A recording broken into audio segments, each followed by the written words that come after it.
Hi, I'm Brandon Mims. I'm the senior pastor of the Greater Metropolitan Church of Christ and the president and CEO of Greater Impact.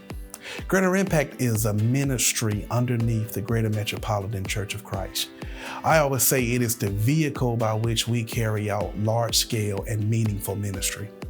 The stories that you are about to hear are from those who have come in contact with our ministries, either through our crisis outreach workers, clinical directors, or the many folk that work in this ministry that make this work possible.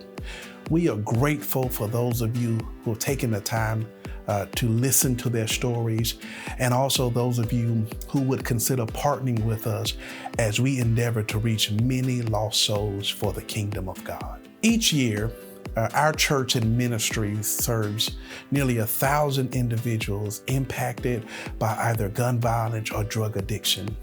Through our crisis case outreach workers, through our mental health professionals, and through those who work even in our food pantries, we endeavor to inspire those we come in contact with to live better lives. Now you're about to hear from just a few of those who come through our ministries and whose lives have been changed for the better. Hi, my name is Frank Stokes.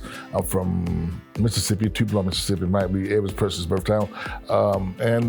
This is my story. I remember myself being in a family, man, that was very dysfunctional. My mom, I lost her mom at a real young age by her auntie, which is her mother's sister, actually did things to her mother, which is her auntie did something to her mother, and she didn't live anymore.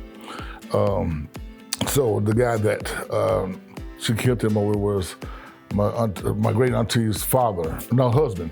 And the husband had a child by the sister-in-law, then he ended up having a child by the sister-in-law's daughter. So he got, multiple racism going on here, man. So I say dysfunctional, that was a really start. She used to drop us off in places, man, and go to the grocery store and leave us and don't come back. Then we had to end up staying with the people she left us with, and dropping up on the side of the road and tell us going to the bushes and hide until she get back.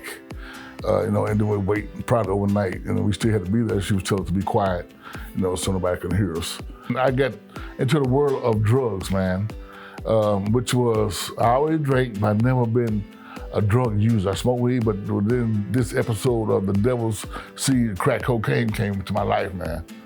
And it has been a struggle ever since. It's so much an enemy of mine that I really like to do.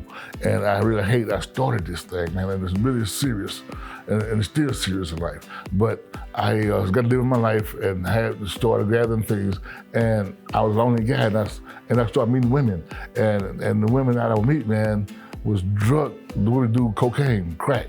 They didn't just drink on the side. Some of them didn't know that I didn't know that they was doing that until I got involved with them. And nobody else knew it either, the ones I started messing with, that they was on this crack, man. And that's when that crack episode hit me in life, from being a Mississippi guy, truck driver and everything. Then this street, then being independent here in Kansas City, I was introduced to this crack cocaine a year ago. I'm getting high, and me and two ladies, and she took her fatal last hit. And I think there was fentanyl involved. So we all sitting there together. She looked at me about 2 or 3 feet away from me and hits it real hard. And she didn't let the smoke back out. She three stomps down. I said, "Gloria, what's going on, Gloria? What's going on, Gloria?" And I went to raise her head up. Her head slumped back. Her eyes was open. My mouth was open, and she was dead.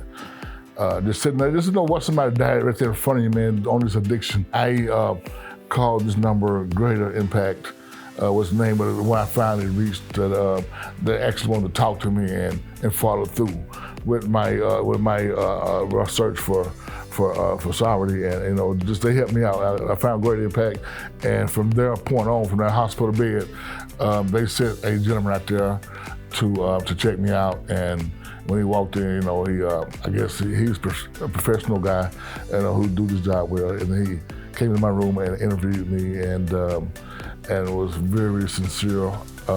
He was a man. He came to me like a man, and just treated me like a human being.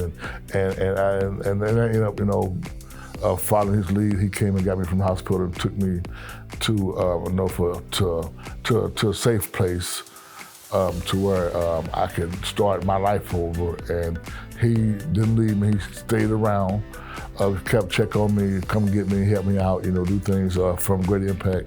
This guy, Mr. Cedric is his name, and a good guy, man. These good people, this organization really took me in and guided me in the right direction to a safe haven. And I thank them very much for that, and him, and I'm glad I met him. And the organization that helps me out, and I'm at a place now to where, I have a chance in life. We thank you for taking the time to listen to the stories of those you heard from today.